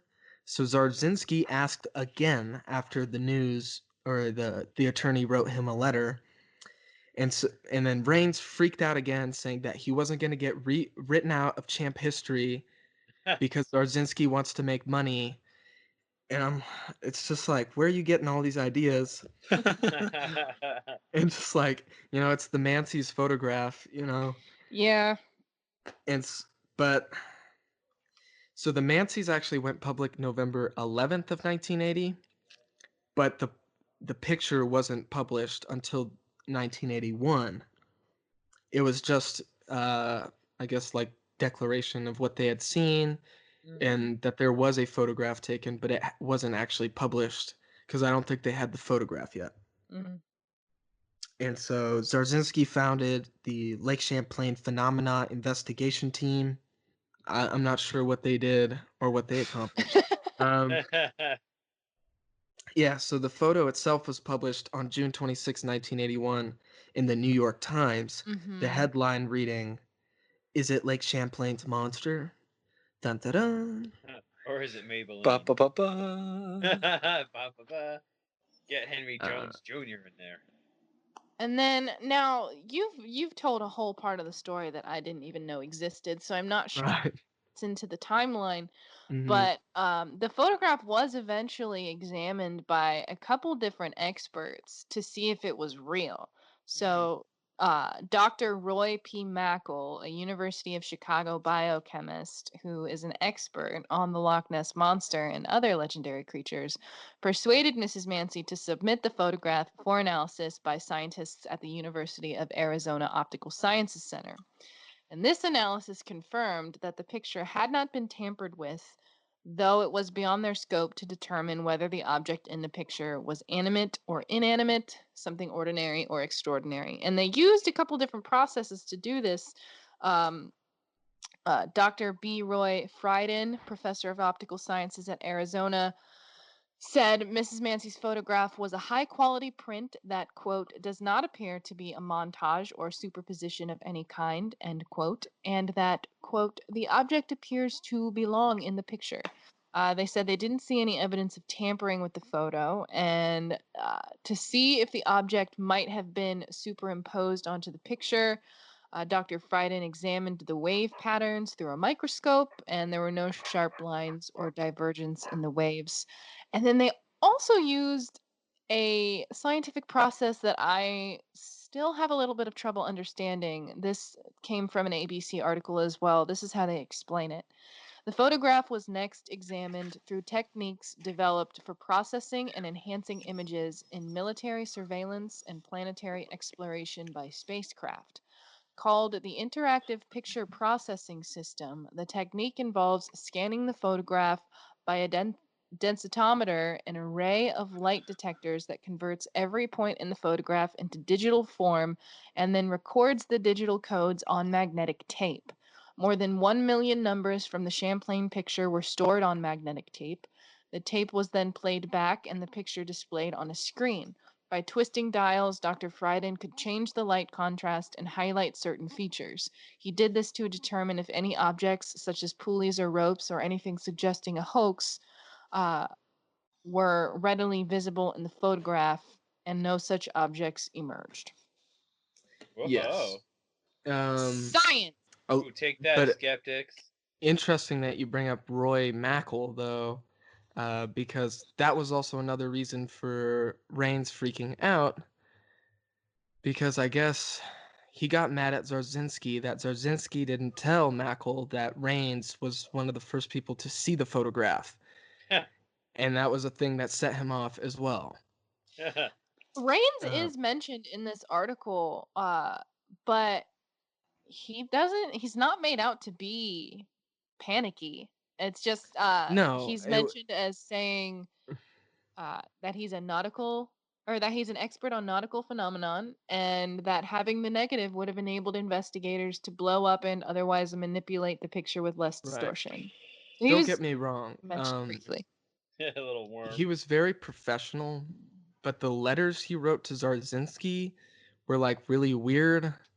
Like I can read some of the quotes to you if you guys want, because they're just strange. Ooh, new home game. Let's see if this guy was a little drama queen or not. What's the book called that you have again? The Untold Story of Champ. Because Zarzinski also wrote a book called Champ Beyond the Legend. Right. Which Rains also accused him of trying to get rich off Champ. And I'm sure that book had a thing for it. I'll read I'll read some when I get there, because he wrote some crazy stuff towards the end. But yeah, I just wanted to say this real quick. You know, Sandra Mansi was popular because of this photograph for a while, and she regretted it only 2 months after she came forward with it. Because her and Tony, even though like they had just gotten married, got a divorce the same year in 1980, and she wrote this, or she said this to a journalist: "If I could do it again, I would tear the picture up and never tell anyone about it." And she said that people were calling nonstop, and kind of, you know, Rains was kind of right in the sense that they shouldn't have gone public without a location, because that was brought up. You know, people were like, you don't have a location and you don't have the negative. That's like highly suspicious. You don't even have the photo right now when they came out first, right? Well, when her photo came out in 1981. Oh, okay, but they came out without even a photo. They're like, we saw a monster, there's a photo. We just don't have it yet. Yeah. But we will. She was also making money off of the photo, which I don't think is anything to blame her for, but that was definitely brought up as being like, well, you know, if you're really genuine about this, why are you taking thousands of dollars for the photo? Because apparently it's really expensive to republish this photo. I guess in 2005, a guy named Benjamin Radford tried to put it in his book, and they said that it was going to cost him $1,000. Woohoo! Yeah. For some reason, that's cheaper than what I thought you were making it out to be. Yeah. But like I thought for it a was photo, gonna be like dude, 20K. Yeah. like, well, I guess she like somewhat hinted at that the New York Times gave her like $10,000 for the photo or something crazy, but then Yeah, I make don't him know. bleed. But yeah, like Jasmine said, the photo was, you know, confirmed to not be tampered with. But I mean, that's still a long way away from going to be like, that's evidence of Champ. And so there was a scientific conference held in August 29th of 1981 called Does Champ Exist? A Scientific Seminar, to which Zarzinski was invited to, but Rains was not, which also made him mad. While you're looking for that, I read an article online talking about field investigations that were conducted for a Discovery Channel documentary that showed that Mansi overestimated the object's size. Now, I'm not sure how they determined this, considering that the exact location of where she spotted it hasn't been revealed. They said they could never find it again. But this article claims that the neck of the object sticks out about 3 feet, and both segments together are only about 7 feet. And the dark humped creature was revealed to be a submerged tree trunk briefly brought to the surface by buoyant gases created during decomposition. The only thing that made this photo unique is that it does resemble a dinosaur like head and hump from one angle. But I don't know. I mean, I'm looking at the picture right now, and it pretty much, for anyone who hasn't seen it and hasn't had the opportunity to look it up while they're listening to this yet, picture the traditional Loch Ness photo, but instead of like looking forward, the creature is like looking towards its back, like over its back, and that's kind of what this photo is. Giving you a little bit of that blue Yeah. steel action. Yeah. Yeah. That's funny that you bring that up, though, Jasmine, because the guy who determined that was actually Benjamin Radford, who I just brought up. You are correct. Yes. Yeah, and so this is also the guy who supposedly debunked the chupacabra. I mean, I can totally understand the science behind that being a explanation, the log and the gases and decomposition and all that. But Yeah. even looking at the photo, like, it doesn't look Look like like a a log. tree trunk. It doesn't look like a No. log. Like, if it No. was Not at all. if it was just the hump part, like if it was just the hump above the water, then sure. But there's this whole other appendage that sticks out from the water, and I'm like, how is that a log? So I have these two quotes from Rains, if you guys want me to read them. For sure. These are letters to Zarzinski. And so he writes, now from your letter and virtual silence from the Mansies, and then the insulting letter from Mr. Nair leads me to one of two conclusions. One, your naivety and trust is far greater than I ever imagined, or for reasons only known to you, you do not want, and perhaps also the Mansies, my continued participation. If so, I am sorry to say I am involved and will continue to be so, if for nothing else but to ensure objective truth is not lost or garbled, or this thing made into an exploitation for money. Ooh. And then this is his response to Mackle not knowing about his involvement. Why didn't you tell Dr. Mackle of our Vermont excursions looking for the location, and how come Dr. Mackle was not asked to return the photo or slide?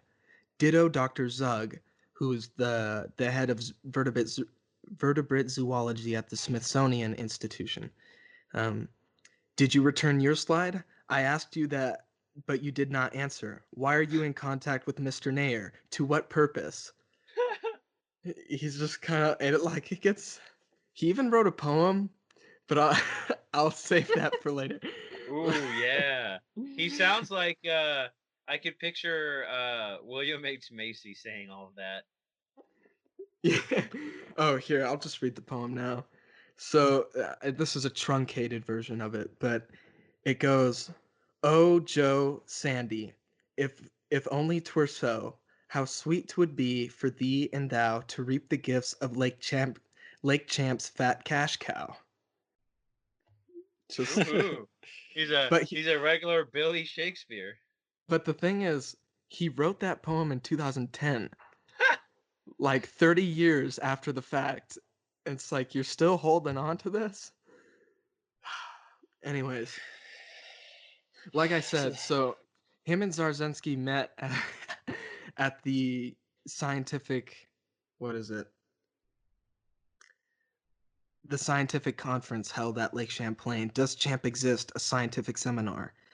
And so they both kept cool heads and decided not to beef with each other right there.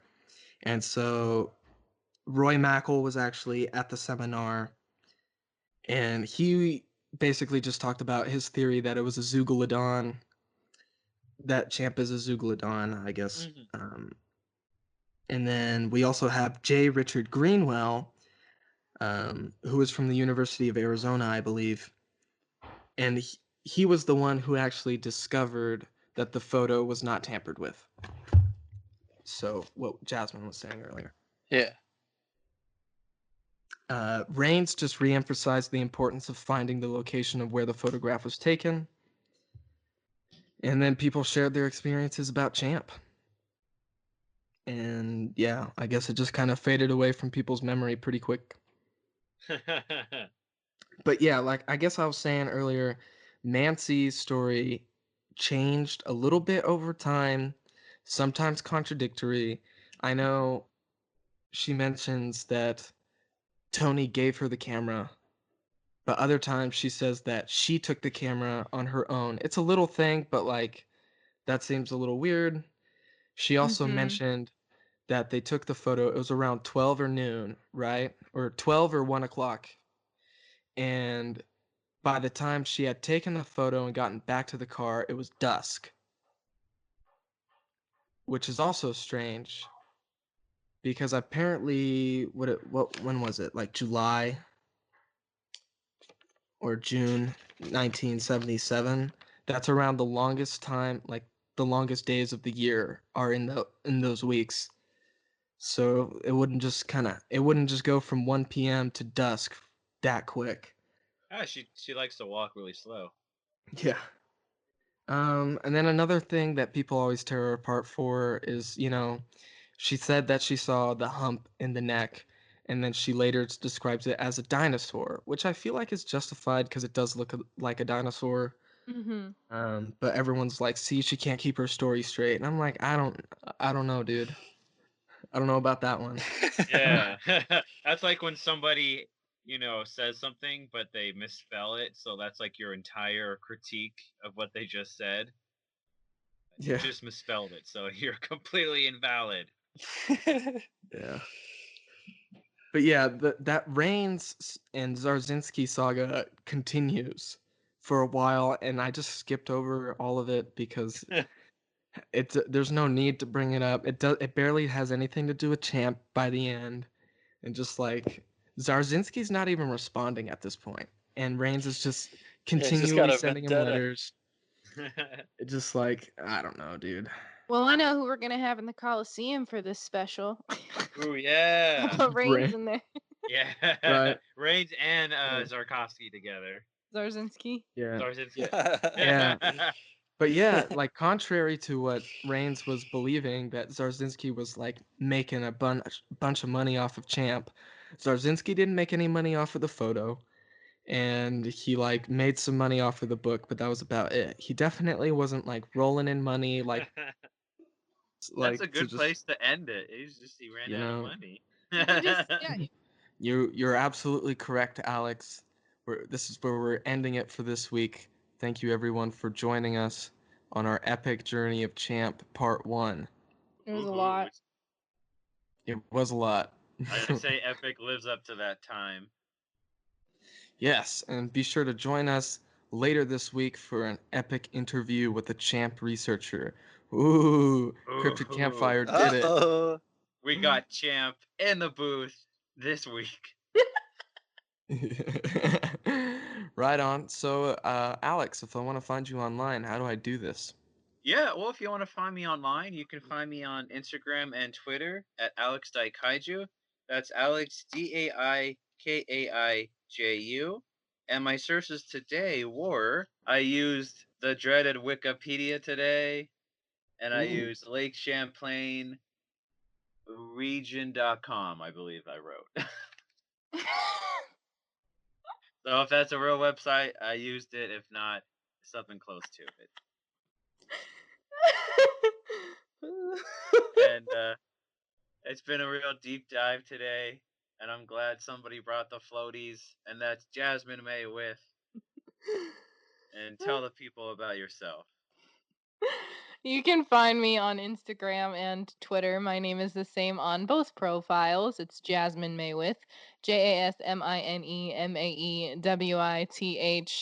And I've got quite a lengthy list of sources today, so forgive me for rattling them off, but I want to make sure you guys know where I got my information from. I also did use LakeChamplainRegion.com. Alex, it is a real source.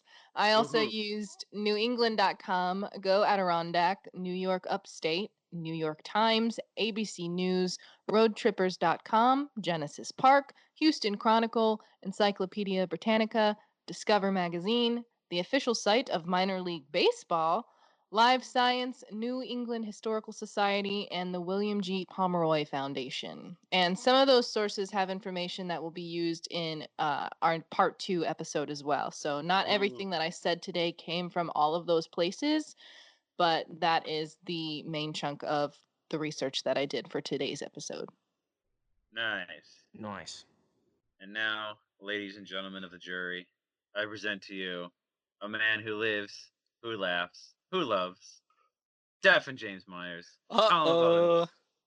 State your All right. case for the jury, sir. Okay, so you can find me on Instagram at Myers Stephen. That's MyerSSteffen. And just a few of the ones I used for sources. Most of them Jasmine already named. I'll name a couple anyway. I got New York Upstate. I got Science Blogs. I got Lake Champlain region, and that's just she named them all. You got it. That's it. Every cast deserves a second read through, and we're doing this read through over again. Everyone, I'm Alex Kaiju. You can find me.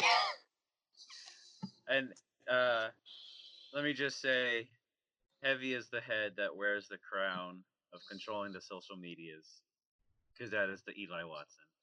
Oh. And we want to thank you for doing all this, the social media control, and please tell the people, reveal the curtain, show the master. Hello, my name is Eli Watson, and you can follow me on Instagram at the Eli Watson. And my sources for today is actually only one source. Yes, you may be wondering, where does this wealth of knowledge come from only one source? Is it a web page? Is it a blog? Nay, I say it's a book, and it's called the Holy Bible. Could you imagine? This is The Untold Story of Champ, A Social History of America's Loch Ness Monster by Robert E. Bartholomew. That's his name, right? Yeah, so great book. Check it out. Dig in. I also, like Alex was alluding to, I run the social media for Cryptid Campfire. So follow at Cryptid Campfire on Instagram, Twitter, Facebook. We're all there. We're all over the interwebs. Google us. Check us out on YouTube too. We got some snazzy little videos on there. Yeah. Check out www.cryptidcampfire.com. You can get your official Cryptid Campfire t-shirt from there. Ooh, except no substitutes. I knew you were going to say that. And also check out our Patreon. We'll be releasing exclusive episodes and early access to episodes and a bunch of other goodies for y'all on there. And don't forget to mention the biggest one on the Patreon, dude. We got exclusive footage of Hurricane Heineck's senior year prom. Whoa! What? It's him. He's wearing a toga. He's ripping through the tall boys left and right. He's punching aliens. He's giving Sasquatch a loogie. He's doing it all. He's a party animal. Do you want to understand that reference? Check out Blue Book Part 1. Anyways, we'll see you later, guys. Have a great night. Bye. Thank you, everybody. Good night.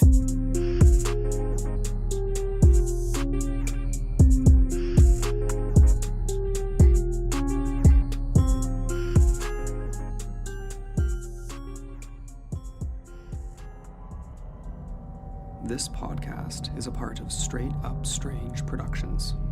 Discover